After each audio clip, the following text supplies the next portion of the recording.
Now last year, for the first time, we saw the variable refresh rate display on the iPhone 13 Pros. But even after the display being the LTPO display, it didn't feature the always-on display feature.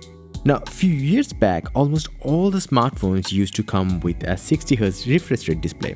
But in recent years, we saw tons of smartphone features the different types of refresh rate display technologies. And the refresh rate is the number of times the screen refreshes every second. Now, that's a reason why a 120Hz screen looks faster and smoother than a 60Hz one, just because of more frames per second. But the LTPO variable refresh rate tech solved the battery life issues by switching the display refresh rate from 120Hz to even 10Hz when not needed. Apple calls its high refresh rate tech ProMotion. The Galaxy S22 Ultra is capable of switching the refresh rate to even 1Hz thanks to LTPO 2.0 technology. Now, here's the thing, Apple Watch Series 5 and later already have the always-on display feature, which shows the time without using that much resources. Now, the display industry insider Ross Young says that the iPhone 14 Pro and Pro Max might actually offer this feature.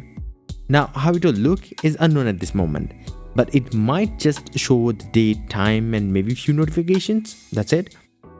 The 6.1-inch iPhone 14 Pro and the 6.7-inch iPhone 14 Pro Max will likely be exclusively have the ProMotion technology with eye hole cutout, while the 6.1-inch iPhone 14 and the 6.7-inch iPhone 14 Max will come with standard 60Hz displays and a notch. But a leaker now claims that Apple will ship the high refresh rate displays in the baseline model for the first time with the iPhone 14 series. So that will be interesting, and we have to wait for more news to come in. Now, according to Korean outlet ET News, Apple will use front camera sensors for the iPhone 14 series from a South Korean supplier.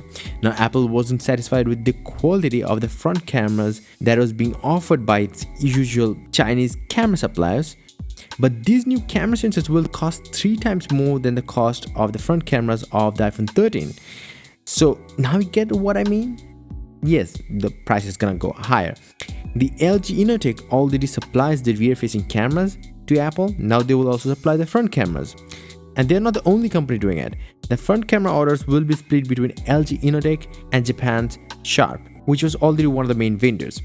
Now, so that means we can expect the phone prices to go slightly higher as well.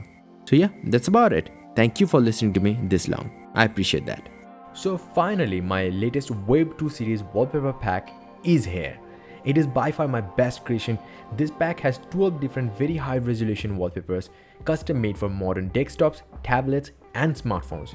You can visit my website joindavid.com to check out, where you're gonna find a lot more tech news way faster than these videos. And definitely do hit the like button and do subscribe this channel as well. Until the next one, bye and take care.